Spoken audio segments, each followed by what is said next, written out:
Welcome to CSIS Online.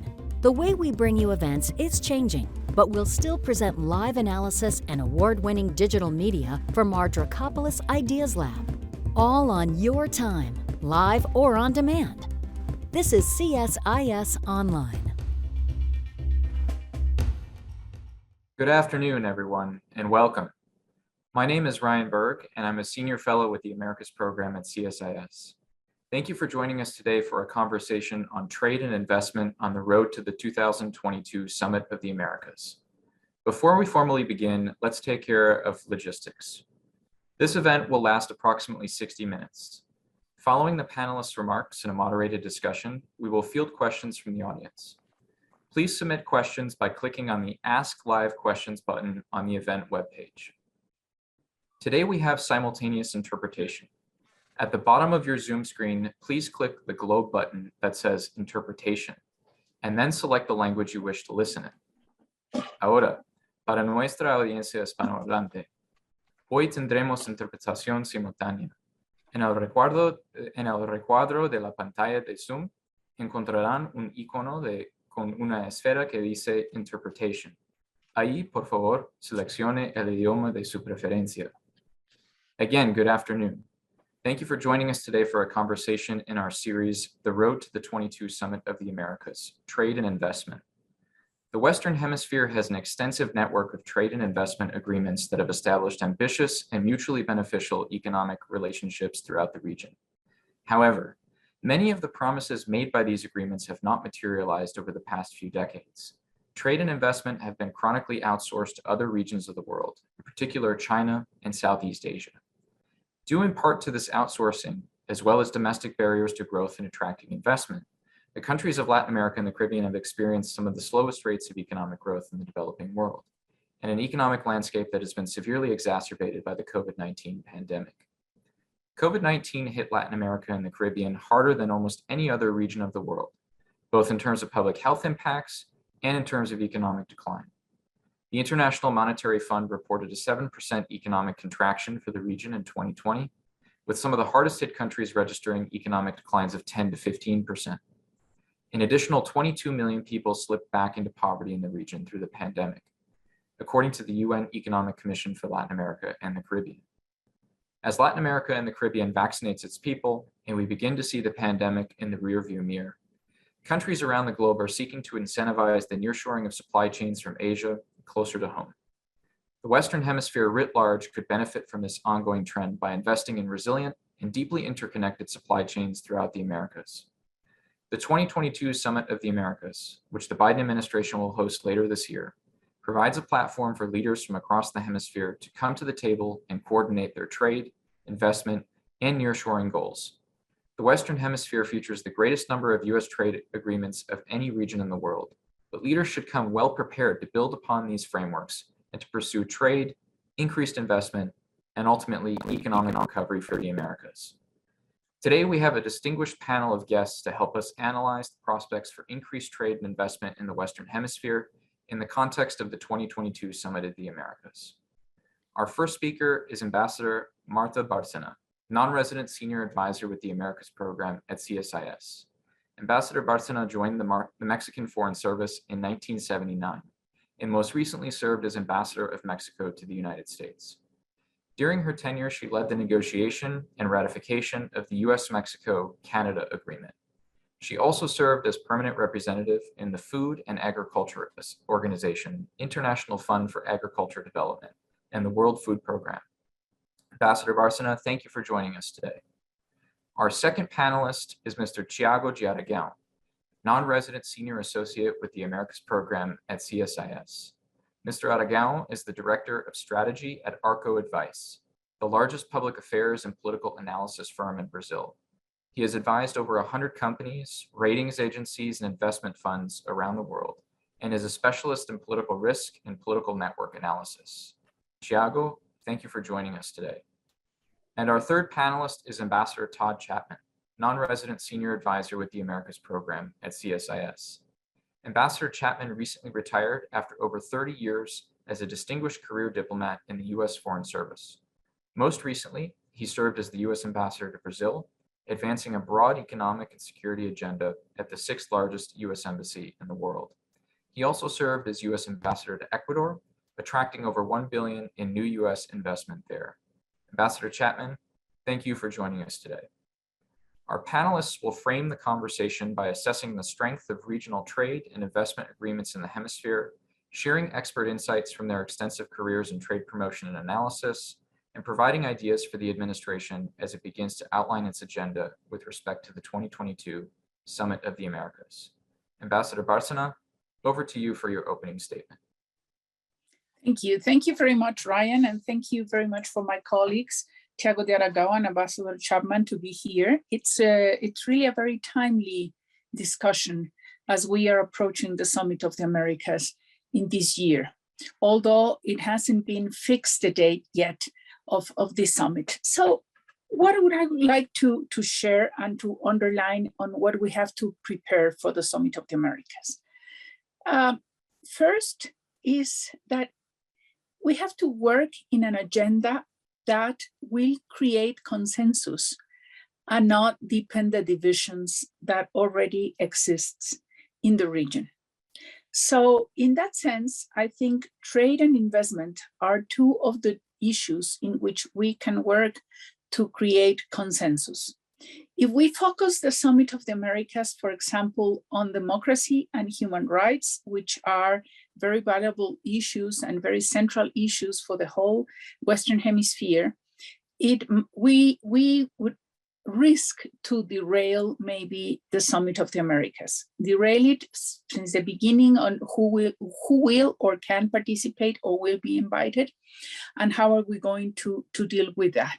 And I'm not saying that these two issues are not important, they are. It's just that I'm underlining that we have to focus on the issues that in which we can reach the consensus. So trade and investment.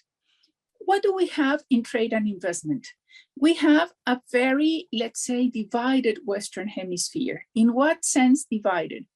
In which countries like, for example, Mexico and Colombia, most of Central America, and of course, Canada, we have our main trade and investment relationship with the US. And this is not the case for many of the South American countries, in which now China has become the first trading partner and also the most important investor. And this is a case, for example, of Chile, of Peru, of Brazil. So in that sense, whatever we advance on the issue of trade and investment has to take into account these different models or schemes of relationship, both with the US and with China. And whatever decision is taken, it should not be a decision that it's either or. So either you align with the US or you align with China, because that will not help the Latin American countries. So what would we expect?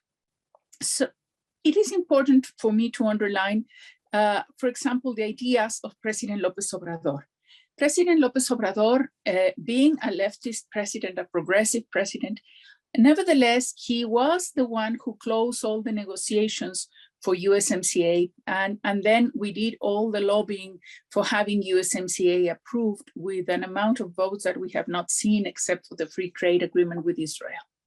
So he thinks that the model of USMCA could be extended or applicable to the whole region.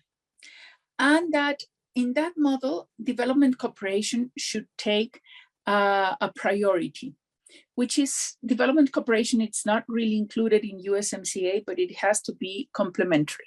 So the question here is it feasible to expand the model, not USMCA itself, but the model to the whole continent?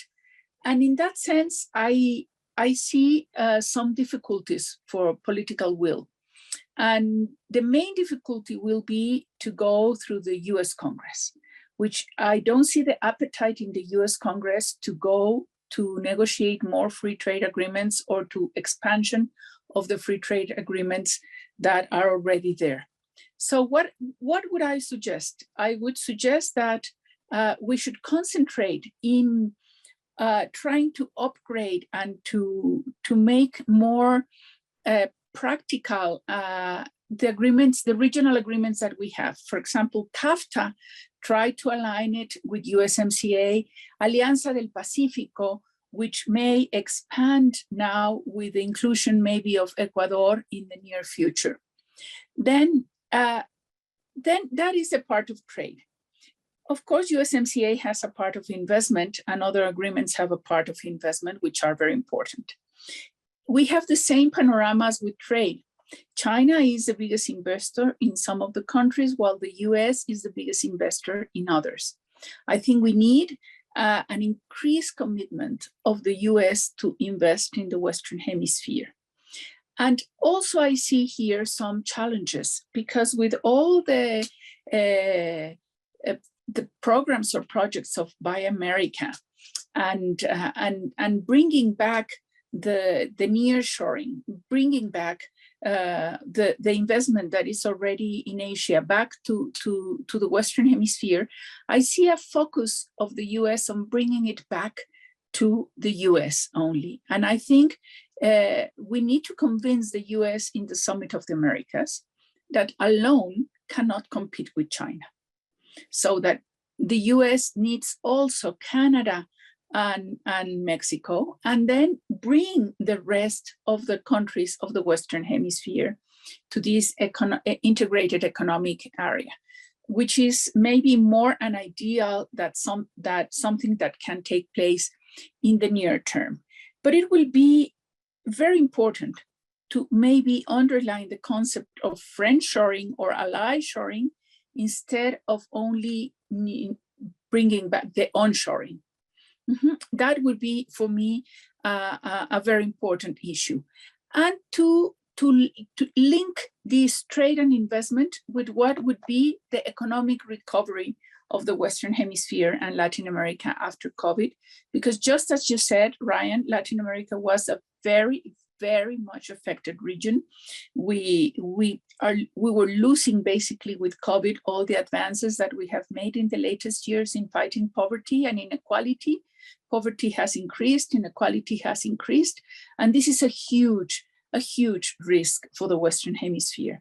So I think following maybe some recommendations of the IMF, maybe the Summit of the Americas should concentrate on linking whatever we reach on trade and investment with economic recovery on the three main areas that IMF has underlined. First, increase vaccination.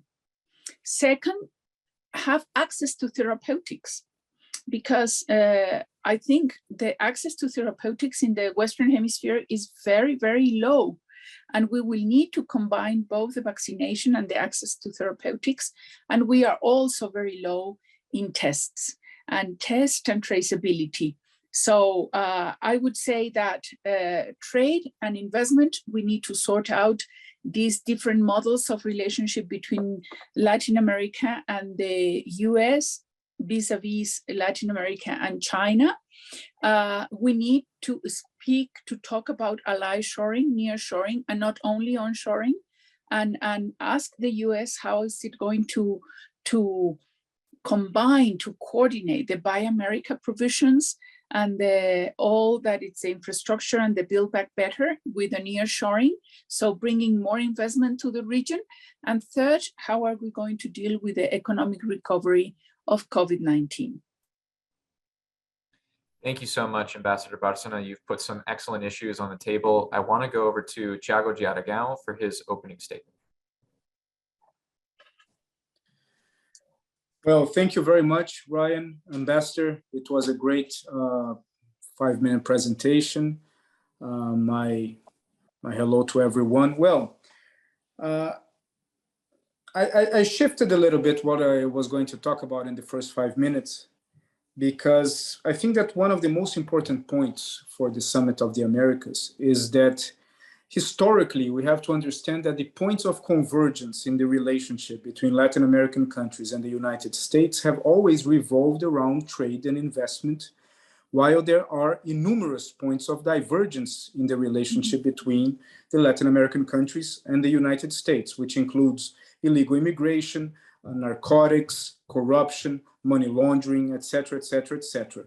So this is a historical problem that in many ways the focus for us even to improve the relationship around trade and investment between the United States and the region, ironically, I believe that the path to reinforce that even more is to have to seek an agenda of convergence, which is not necessarily related to trade and investment. And in many ways, this is what many countries in Latin America, they're looking for. Brazil, Argentina, Mexico, Colombia, these are all countries that they historically seek some sort of validation from the United States to be partners in non-trade and non-investment issues. They seek a partnership or an approximation in which they can become reliable partners in identifying points of convergence in foreign policy as a whole. Of course, this is very hard to identify, especially when we have, under the perception of the United States, that most of the time is correct, the political instability in the region and the difficulty that the United States government have in maintaining long-term relationship with certain countries because of the intense variation on the leaderships of those countries because of the political shifts that happen from one side to the other. However, if there is a focus exclusively on trade and investment, we will fall on the trap of the dichotomy between the United States and China. And although many of those countries in Latin America, they would prefer to strengthen their relationship with the United States, they always find a difficulty point because of what China comes to offer in the table. The way that China plays the game is very different than the way that the United States play the game, and for various reasons. The most obvious ones is that you have a central government in Beijing that can basically direct the companies they want to specific countries, while the United States cannot do that. The most that the United States can do is to generate policies in partnership with Latin American countries that will attract and seduce American companies to invest in the region. So convergence based on elevating the capability, the foreign policy capability of many Latin American countries invariably could lead to a better environment for trade and for investment because of mutual trust. Right now, we have two parallel lanes of trust that are very hard to advance and they are very hard to progress. One of them is that historically the major narrative that we look in the news, despite what we listen in the embassies, which are more positive narrative from the United States towards the countries, but what we see in the news is the constant production of problems that emerge from Latin America towards the United States in the fields that I mentioned before: illegal immigration, narcotics, corruption, money laundering, etc., etc., etc. So foreign policy elevation means basically the United States seeking convergence of ideas, of goals and objectives with several Latin American countries in which they believe that they can be partners of the United States beyond problem and problem-solving policies, but also in participating in supporting and acting as partners, not necessarily under the leadership of the United States, towards issues that are overall the priorities in the world, such as vaccination, such as immigration, but also on the side that the responsibility is something that can be a partnership, a shared responsibility with the countries, but also how those countries, they view the tensions between the United States and China, which ultimately is one of the major goals of the US in terms of foreign policy towards the region, is preventing an expansion of influence from China into those countries. So to wrap up, I believe that one of the major routes for the United States to strengthen the relationship with several Latin American countries, including in trade and investment, is ironically not to focus on trade and investment but in generating a narrative or generating an approximation in which those countries, they feel engaged in something bigger, engaged in ideas that are bigger, so they can understand that they have a role to play instead of simply choosing whether they're going to look for Chinese suppliers or American suppliers or European suppliers. Because while Latin American countries, they still perceive themselves solely as consumers, they probably won't feel engaged to develop something better, something more detailed and more profound in terms of partnerships with the United States, other than simply buying or selling products. Thank you very much, Thiago. And I can see some emerging fault lines already between some of our panelists, but that's why we have you. We have the great privilege of having intellectual diversity. Over to you, Ambassador Chapman, for your opening remarks. Well, thank you so much. And what a pleasure, Ryan, it is to be here with you today and to be here with Thiago and Ambassador Bárcena. Really a pleasure to get to join this event. And it's such a pleasure also to be a newly minted senior advisor, non-resident with CSIS, and which for me is a tremendous honor. And it's also nice to be speaking on economic issues related to Latin America, because that was certainly a focus of much of my own diplomatic career, going back to the early 2000s when I got to participate as special assistant to the AUSTR Regina Vargo, who was the negotiator for CAFTA back in 2003. So to get to accompany some of this process over my career and now to get to talk about it truly is a great privilege. And I also have to say, Ryan, this is my first public appearance since I retired from the government, and how nice it is to get to prepare remarks and not to have to clear it with anyone. Truly a great pleasure. So I spent over 20 years of my life living in Latin America, dating back to 1974 when I moved to Brazil as a child. And I start with a very profound belief that the US role in Latin America, in the hemisphere, is a positive one, and it's important, and that US leadership remains vital. But I also believe that it's more vital than ever that we are syncing up with the region, and especially with two powerhouses represented on this panel today, the countries of Mexico and Brazil, which have such tremendous influence, such tremendous capacity, that developing relationships with these two key partners is a necessity. It's essential, and it's not optional. So we need to really focus on these two countries and the ways in which we can develop partnerships with them, especially in the trade and investment area. Now, on the road to the summit, the Summit of the Americas have played a very important and historic one in our relationship with the region. In 2001, it produced the Inter-American Democratic Charter. In 2009, it advanced efforts to increase support for HIV/AIDS prevention. And then in 2018 in Lima, it advanced ideas and proposals on anti-corruption efforts, continuing to be a very important issue in the region. So it's really important that we approach this summit with a pragmatic view. And as some of my colleagues have already said, we come together with different political ideologies. And if we want to focus on the things that divide us, we're not going to get very far.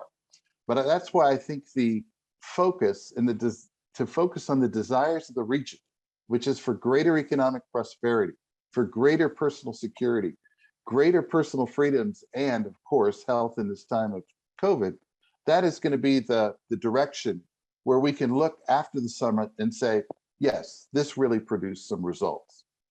Now, as we consider trade investment for the summit, I'd like to propose that there be 4 separate initiatives just to be considered as we think about ways to promote trade investment in the region. The first, and it has already been mentioned, is to focus on supply chain security. We do need to accelerate a plan for nearshoring of production in the Americas. And I agree with Ambassador Bárcena, it should not just be onshoring. That's good. We want jobs in America. That's super. But we have industrial powerhouses in the region, like Mexico, like Brazil, and other countries, who can do wonderful things for our region while also producing prosperity near to our home. So it's important that the DFC the IDB, and other regional economic organizations figure out ways to provide financing and my preferred instrument, loan guarantees, to help companies make the decision to bring production away from Asia and let's bring it back to the Americas. And that certainly includes the production of vaccines here in the region, because we all had that nasty discovery that we are far too dependent on Asia when it came to inputs for medicine and disposables and things like that. The second initiative that I would like to encourage is that we promote hemispheric energy independence. We have a great energy story in the hemisphere, but yet there are still greatly untapped resources, whether it's in solar, wind, hydro, hydrogen, natural gas. We have some great environmentally responsible energy sources here in the hemisphere that we can become certainly energy independent, and I believe become a very important energy exporter that is going to promote greater economic independence for all of our countries. Third, and this is something that I really worked on a lot when I was ambassador in Ecuador and Brazil, is that we need to promote investment via private equity and venture capital firms. This is the way a lot of money is moving around the world now. Of course, there are still companies that make individual investment in factories, et cetera. But it's the venture capital firms that are coming up with huge amounts of money to put into the kinds of investments that many governments cannot afford. Infrastructure, bridges, highways, railroads, airports. And we need to figure out ways to have facilities that support this kind of investment from this very important investment community. We can do things like offer first loss guarantees or exchange rate security in new ways that will increase the funds that are flowing to Latin America. Already, just to Brazil in the last 4 years, each year, venture capital from the United States has doubled in value each year, including during COVID. So there is a tremendous appetite for this kind of investment, but also we need to create the facilities that will further encourage it. And then lastly, I group it into security initiatives which help economic growth. This is nothing new, but continuing to work on IPR protections to preserve not just the IPR of the United States, but increasingly the IPR that is being produced by Latin America, by the hemisphere. That helps us a lot. We also need to increase patrols and penalties that deter illegal fishing, and we need to continue the anti-corruption efforts at all levels. So implementing a practical economic agenda which focuses on incentivizing the private sector will produce the greatest results for our region. It's not direct foreign aid, it's facilitating investment that's going to bring the long-term results that we all want. So this will ensure that the road to the summit paves the way for the road to greater economic prosperity. And I'd like to conclude with a broad point, that when President Biden was elected, I enjoyed being able to tell Brazil at the time when I was ambassador that he was the incoming president who knew Brazil the best of any incoming ambassador or any incoming president. And I think you can make the case that he knows Latin America perhaps as well or better than any president before him. He visited Latin America 16 times while he was vice president. I had the privilege of receiving him twice in Brazil while he was vice president. So he is uniquely positioned, in my view, to present a bold vision for the Americas. Yet I think many of us can agree that during this first year in office, such a vision has been starkly absent. So I believe the upcoming summit gives the Biden administration the opportunity to do so, present this bold vision for the remaining 2.5 years of President Biden's term. Now, during my time in Latin America, I was often struck how people would sometimes criticize that the US has forgotten Latin America.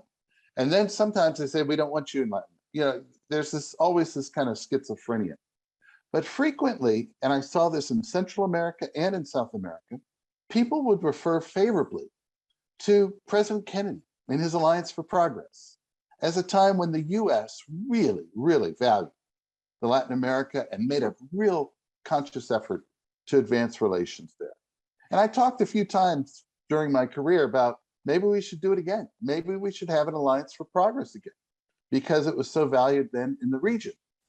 And so I believe that the Biden administration, drawing on the heritage of an earlier Democratic president, could take full advantage of the summit as hosts and advance a new alliance for progress with proposals and programs which improve the economic well-being of all of the Americas. And so I did a little search on this, who else has proposed this? And I was delighted to see that last year, CSIS's own Dan Runde, and then teaming up with Ryan Berg, put out a paper that included some of these concepts. I believe that this would be a great way for President Biden to make his mark and reestablish this concept of an alliance for progress, because other titles of international efforts that they're using just aren't catching. And Alliance for Progress already has a great history in Latin America. So I look forward to supporting those efforts. I look forward to this conversation, and thank you again, Ryan, for this opportunity. Thanks very much, Ambassador Chapman, for your opening remarks, and bonus points for you for citing one of our reports. Very much appreciated. I want to move into the moderated portion of the panel here, where we'll just go through a couple of quick questions, and one of the things that I wanted to ask the panel to reflect on, which countries do we think are going to come to the summit of the Americas with asks of the United States? I mean, we mentioned Mexico, we mentioned Brazil. Those are the obvious cases, I think. They're the industrial powerhouses, as Ambassador Chapman mentioned. What are some of the other countries out there in the region, Caribbean and Latin American countries, who will probably come to the summit with some asks, and where the United States, if it focused, the Biden administration wanted to do something, it could really make a difference in some of these investment issues, supply chain issues, in vaccine procurement, in therapeutics, which is something important that I think Ambassador Bárcena mentioned. And I want to give you each a chance to comment on the countries that some of our listeners might not be thinking about, which will come to the summit with some requests of the United States. And I'll start with you, Ambassador Bárcena. We'll go through in the same order we had before. Yes, thank you, Ryan. First, I want to make some comments also on what Tiago said and Ambassador Chapman said. I don't think there are really fault lines of what I said and Tiago said. I said, okay, I think we agree that we have to find a pragmatical agenda and points of convergence. Traditionally, it has been trade and investment, the convergence. But we have some issues now that Tiago mentioned very well, and I mentioned, that if we only focus on this, we may have this dilemma, or either we are with the US or with China. We shouldn't arrive to this dilemma. But he was talking about ideas that are bigger. And I think that one of the challenges for the US is to understand very well what is the mindset now in a lot of countries in Latin America. And the mindset is maybe not focusing in traditional economic growth, but in the biggest challenge that we have in Latin America, which is inequality. Yes, and why don't we then explore with the US, because the agenda of President Biden is also focused on inequality and on social justice. And how do you deal also with minority rights and this? So if we think of ideas that are bigger than just simply trade and investment, which I think trade and investment is always important, but let's focus maybe on the issue of inequality and social justice. And this issue goes not only to economic inequality, but social inequality, education inequality, access to vaccination, to therapeutics, access to medical equipment. We saw with COVID that we were too dependent on Asia for vaccinations, for pharmaceutical, but also for personal protection equipment. So we should also identify or try to use the idea of how do we deal with inequality in the region in all the different sectors, and try to approach then the the issues of therapeutics, vaccination, testing, and what Ambassador Chapman said, energy, private investment. And in private investment, I just want to comment, one of the big difficulties, for example, to bring venture capital sometimes from the US to Mexico, if they want to finance in the US to Mexico, Mexican companies, or young Mexican students in Harvard and this, is the fiscal issue. They have to pay very high taxes. So we also need to do an effort in the Western Hemisphere to do a review of the fiscal laws and try to harmonize them to encourage the venture capital investment. The other countries, what would they ask? If I think of the Caribbean, I would say that my experience basically shows me that they are the countries that are more prone to suffer from natural disasters. And the Caribbean countries, basically the English-speaking Caribbean, if we take out Haiti, which is a very special case, they are high middle-income countries. So they have a lot of difficulties to access credits from the World Bank, from IFAD, this. And what they say is with one hurricane, we lose 10 years of progress. So we should fight also, or consider in the Summit of the Americas, how do we deal with financing and loan guarantees for high middle income countries? So that maybe other elements besides GDP per capita are included in considering them, like, for example, an index of vulnerability to natural disasters. The second thing that I remember very well is that these countries, they couldn't even pay for their feasibility studies to access the Green Fund, because a feasibility study for the Green Fund costs around $250,000 US. So maybe create mechanisms to have a fund to help them even just do the feasibility studies to see if they can access tools like the Green Fund. So I would say the Caribbean would maybe focus on this aspect of vulnerability to climate change, vulnerability to natural disasters, to hurricanes, and then maybe use our imagination for dealing with their specific demands and their specific characteristics. And in the case of Central America, I think it has to do also with natural disasters.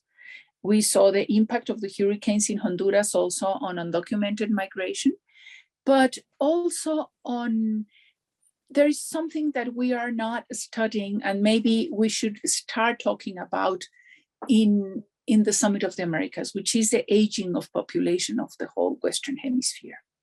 The US has not aged as fast as Europe or as China, thanks to immigration. But if you see the demographic profile of Mexico, Honduras, El Salvador is aging faster than the US. So how are we going to deal with those challenges of the future? And because we say, of course, we have to invest and create opportunities for people to remain in their countries of origin because they do not want to migrate.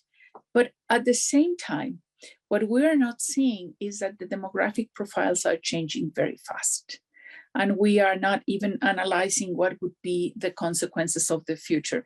And sorry, Tiago, maybe to be in another planet, but I was thinking on ideas that are bigger that could be tackled on for the first time in a Summit of the Americas. Thank you so much, Ambassador Bárcena. And thank you for addressing the Caribbean issue. I realize in moderating a lot of these Americas events, we often under-address the Caribbean and the Caribbean's asks and needs of the United States and vice versa, and also for mentioning aging, because that's something that I think is really important and often under-addressed. And CSIS did a little bit of work on aging in 2021 as well. We did a couple of policy briefs on that.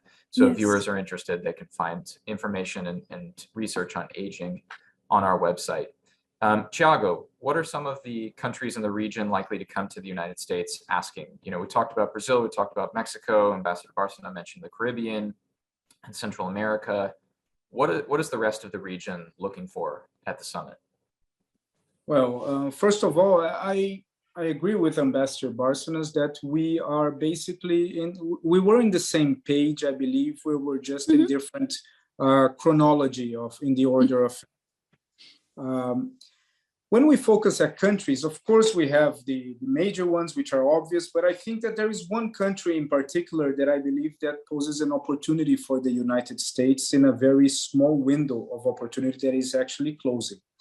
Despite the ideological positioning of President Luis Arce in Bolivia, I believe that Bolivia is often a very forgotten country in the region for many reasons. But when we look at the current moment of the world, it is impossible for us not to look at the problems that the world will face in the next 2, 3, 4 years, in cases already today, in terms of the supply of specific rare earth minerals. Bolivia has the largest supply in the world, the largest reserves of lithium, which they have not found a way to mine this lithium properly in a way that can be profiting and that can actually benefit the country. Although it's a left-wing administration in Bolivia, we have seen some signs from Luis Arce that they are more centrist in their foreign policy approach. They have obviously some dutiful approaches to other left-wing governments because of their nature, but at the same time, they try to be more careful in specific attacks to non-left-wing administrations. And one of the examples is the presence of Evo Morales in the inauguration of Bolsonaro in Brazil. It's a demonstration of an attempt to try to have a more pragmatic foreign policy behavior. Well, having said that, what I believe is that China is already investing and doing their lobby, which is natural, in Argentina, in Peru, in relation to certain lithium mines. Bolivia is still off the negotiating table because Bolivia is still, in terms of infrastructure, several steps behind.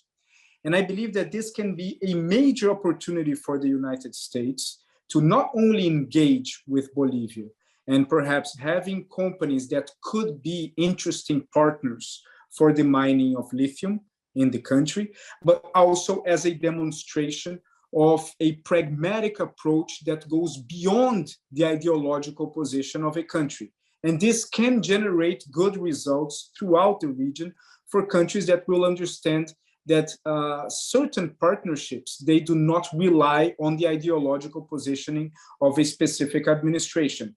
So Bolivia has something that in the near future, countries will desire, countries will need, the global supply chain will desperately need, and at the same time, they are still up for grabs in terms of partnership with countries and companies that can actually help in this particular process of mining lithium.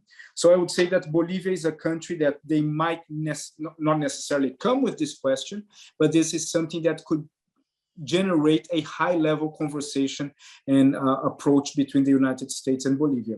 And second, I would like to mention Paraguay, because Paraguay is one of the last non-China bastions in the region, in which they are struggling to maintain a specific position. But of course, Paraguay is a country that has very few natural resources that could attract the attention, but they are located in a very strategic position, particularly if we follow the points that were raised by Ambassador Chapman in relationship to increasing and enhancing the energy capability in the region, in which Paraguay poses as a very important country in this, and not only because of Itaipu, but also because it is in the middle of certain transitions that the generation of energy could use Paraguay in many ways to transmit energy from one side to the other, plus the gas ducts that comes from Bolivia and through Argentina. They could also use Paraguay, etc. But what I mean is that Paraguay is also, unfortunately, forgotten in many ways for foreign policy. And Paraguay is a country that is in desperate needs of vaccines as well. And given the strategy of the United States in many areas of the world to try to block the fast engagement of China with several countries, Paraguay is still a country that they can engage in profound relationships that can generate some positive results, both for the Paraguayan population, but also for the United States foreign policy approach towards the region, and consequently to Mercosur as a whole. So those are the countries that I would like to pinpoint. Thank you so much, Thiago. Ambassador Chapman, are there any countries in the landscape that we haven't mentioned that you think might come with specific requests or unique opportunities that the United States might not be thinking about right now? Yes, I do. And I like the countries that have been raised so far. I think there are definite opportunities with Paraguay, even with Bolivia, and looking at the Caribbean, which I know less about. But the country that jumped to the top of my mind, and I'm a little biased since I was US ambassador there, is certainly Ecuador. Ecuador is going through a tremendous transition. They have been for many years now, since Rafael Correa left. President Lenin Moreno did a very good job of pivoting the country away from a very anti-US, aggressive, pro-Venezuela type government to one that was much more moderate and was much more pragmatic. And now President Lasso is taking that even a step further, introducing important market-based reforms. But both the Moreno governments and I believe, and I'm not as up to date as I was on Ecuador, the current government, they would like to have a free trade agreement with the United States. I mean, they've made that very clear. While I was there as ambassador, they made that clear, but the position of the US was, we don't have bandwidth for it. We're doing USMCA. And so my reaction to that, and it continues to be my reaction, is then let's triple the size of USTR. How can we be the largest economy in the world and we can't do more than one free trade agreement in a region at a time? USTR is perhaps the most efficient, effective, agency per capita that exists in the US government. They just need more people. And I know that others have made that call, but clearly we have to be able to be more agile and to take advantage of the opportunities when they're presented. Another I'd highlight is Uruguay, because they have a transforming economy. They're trying to play it with everybody and try to play fair with everyone. And so I think some of these smaller economies actually present the well to take advantage of those opportunities. I would like to take advantage of Ambassador Barcin's offer that I never heard before, that President Lopez Obrador wants to expand USMCA.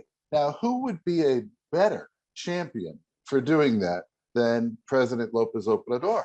I mean, let's do it. So what it does is it takes the political ideology out of it. And of course, domestic politics will always influence, but everybody wants this. Everybody wants access to the greatest market in the world, the United States. And we all want our partners in the Americas to thrive economically through nearshoring and other reasons. So let's just do this.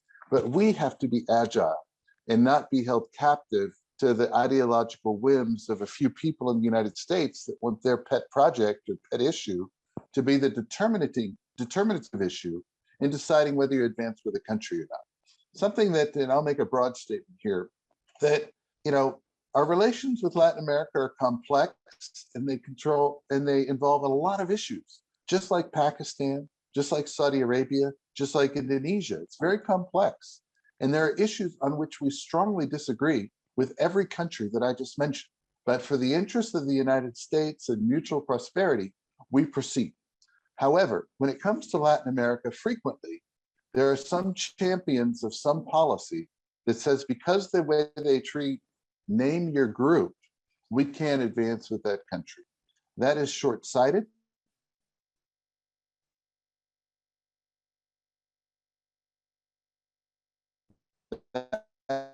Kind of bring the Americas together. So I think this is a good time for us to look at some of these countries that are reaching out to us and to be pragmatic and to sit with Bolivia, where I was the political econ counselor when Evo got elected, and say, there are a lot of things we don't agree on, but there are some that we can work on.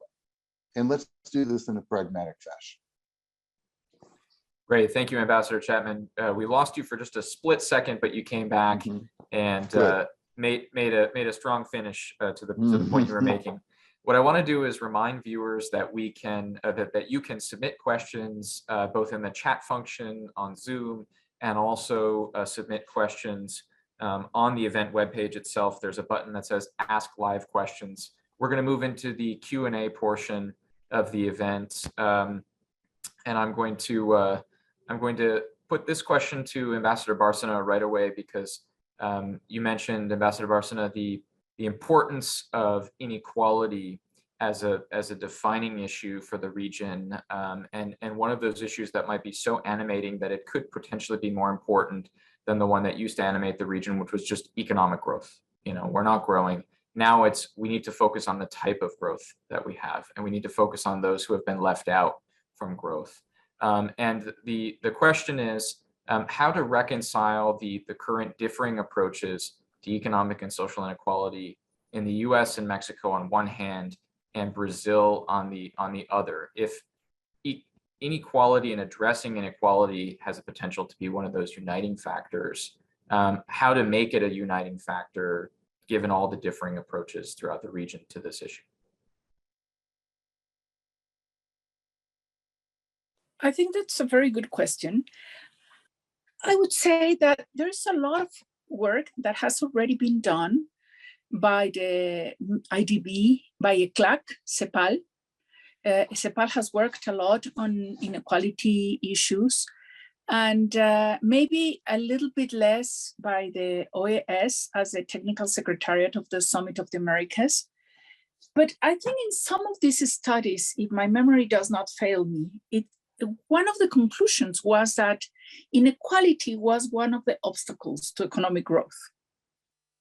So if we start from that basis and we go through, maybe do a first very rapid review that can be done by the technical secretariat of Summit on what are the studies on inequality and conclusions that have been done, and pinpoint where are the convergences and where are the differences, and then build on the convergences. And I would make maybe for the IDB one of their priorities to finance projects that are directly linked to the reduction of inequality.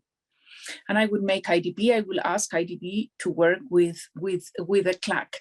So instead of trying to sit, let's say, Mexico and the US and Brazil and said, where do we agree or we don't? Let's just review what has been done, what has been written by these institutions, maybe by think tanks as CSIS too, and this review and then propose what are the sectors or the ideas in which we coincide. And I would say if we start from that diagnosis that inequality is one of the main obstacles to real economic growth, there is a good basis to start with. And I would do that. And I was just thinking while I was listening to Ambassador Chapman, to Thiago, and to you, well, I think what we have heard now is we can have almost now an agenda for the summit. One is economic recovery with vaccination, therapeutics, and testing. The second is trade and investment, basically how to promote the private investment, private equity, venture capital. How are we going to deal? What is the future of the regional trade agreements and the bilateral trade agreements? Third, of course, should be maybe inequality and social justice. That could be extremely interesting. And the fourth should be, as in almost all the agendas, and it's not going to be an easy one, is climate change. Work both on adaptation. I was referring basically to the Caribbean, to the basic needs of the Caribbean on adaptation, and the other on mitigation. And mitigation is linked to what Ambassador Chapman mentioned as a hemisphere energy independence. And I see from the point of view of Mexico that to discuss that issue from the point of view of the hemisphere will be very difficult for the current Mexican government, which is emphasizing the national sovereignty on energy. I'm not saying that I agree or disagree with that position. I'm just saying that it is the way it is now. It's seeing energy issues from the national sovereignty. So it will not be easy to discuss a regional approach to energy independence. Thank you, Ambassador Barson. I want to pick up right where you left off and direct a question at Ambassador Chapman, because you mentioned in your opening statement the goal that we should have as a hemisphere for energy independence. And there's a question that's come into our chat box from former Ambassador Patrick Duddy about several countries in the region who will likely come to the summit with requests or with the economic plan in mind of increasing their oil and gas production. And so he says Brazil, Mexico, and other countries like Guyana within the region are all counting on the further development of their oil and gas reserves to help fund and fuel economic growth. And the question is basically, how does the US have a diversified enough approach that it can speak to those who want to hear and are in tune to hearing green investments as opposed to energy independence and develop the oil and gas reserves that you have? In other words, how do we get out of the mindset of one size fits all, and how do we tailor our approach significantly enough that it has a positive effect region-wide?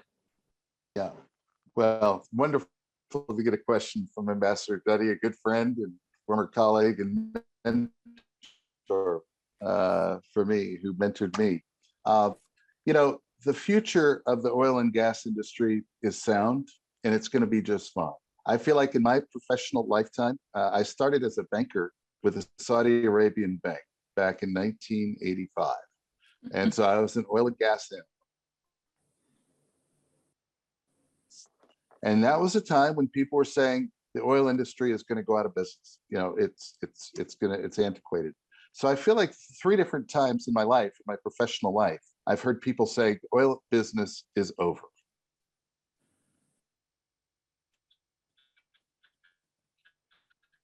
And I'll make a prediction right now. It's not over to the quality of life of citizens. And populations are growing and economies are evolving. So I think it's important that we understand that it's going to be an energy mix. And I do believe that much of the growth in energy demand is going to be met by some of these new renewable sources. But it's still going to require oil and gas for things that only oil can provide. And so I believe that Guyana's future is secure. I believe Brazil will continue to grow to become the 6th largest oil producer in the world, and that there will be a continuing demand. But there are going to be needs for cleaner ways to use this energy source, because our economy is going to demand it, or people will have to pay a tax to use it. So I think the energy matrix is going to become much more complex, much more dynamic, and I think it's all going to be in the favor of the Americas and for the continued economic growth of the region. So I think the energy story, even taking in account Ambassador Barson's comments that there are national sentiments about this, we are going to become more interdependent, and we're going to figure out ways to import energy cheaper from a neighbor and export to somebody else. And we're going to figure out how to do this, and we're all going to make a lot of money doing it. Thank you, Ambassador Chapman. Thiago, I want to ask you a question about China. We've gotten a few questions in the chat box and through the Ask Live Questions function on the event webpage about China, and I think I'd be remiss not to ask at least a single question about China in this panel as we come to a close. So I'm going to take the moderator's privilege of taking a few of those questions about China and kind of putting them together into one. And you mentioned earlier in your presentation that the US doesn't have the advantage of being able to direct private companies to invest in certain sectors, in certain fields in Latin America. But if we look out at the trade and investment landscape, US, Latin America, we see a lot of US trade agreements with partner countries in the region. And so the question is, if we don't have the bandwidth to do new agreements, how do we use the frameworks that we have to play to our competitive advantages vis-a-vis China, given everything that they can do with state-directed investment, and state direction of private companies to invest in certain sectors. How do we use the very large pre-existing trade framework that the U.S. has with the region to play to our advantages? Well, this is a great question, Ryan. Well, first of all, the advantage that China has among many in relation to Latin American countries is because they are able to bundle up apparently unrelated issues into the same channel of negotiation. So because of the centrality of decision-making, they are able to put in the same package of negotiation issues related to vaccine, issues related to 5G and Huawei, and issues related to mining or other issues. And all those things are bundled up in a direct head-to-head conversation between governments, in which the approval or not, the success or not of these conversations, they end up bringing direct results in those apparently unrelated categories. So Brazil is a clear example. One of the difficulties that we had in January of last year to have vaccines led to an increase in the exports of APIs, consequently affecting the permanence of Huawei in the 5G in Brazil. The United States, because it's a democracy and because of the way that we function as a democracy in the Western world, those things are categorized. You rarely will see a bundling up of unrelated topics within the same major framework of negotiation, because this is how we work, and this brings transparency for our negotiations. So with all the agreements that we have, they must not only sit still as signed pieces of documents, but for every and each agreement that exists, the dialogue between the signatory countries of those agreements must be continuous, and those agreements must be enhanced as time passes by, because they are bounded by rules. They are bounded by a notion of the law of those countries that brings the benefits of the trade, but also the responsibilities of the law, that when you have a different country offering alternatives which are not abided to those types of laws, they end up getting the advantage, which is what happens to China in many ways. So all the agreements that are existent, they must be continuously discussed, improved, changed, without the country, the signatory country in Latin America, feeling the risk of those agreements being annulled because of their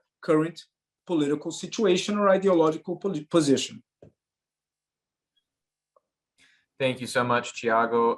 I'm noting that we've already gone a little bit over time, so thank you very much to all of our panelists for sticking around a couple minutes longer than anticipated. Look, we could have gone on for far longer than we actually did. It's clear that trade and investment is an extremely important issue for the Biden administration to prepare for, to make some serious offers to countries in the region, to listen to what the offers put on the table by regional partners will be at the summit. But it's clear that we've hit on something very important here. And I think the CSIS Americas program will continue working on this issue of trade and investment in the Americas, economic recovery after COVID-19.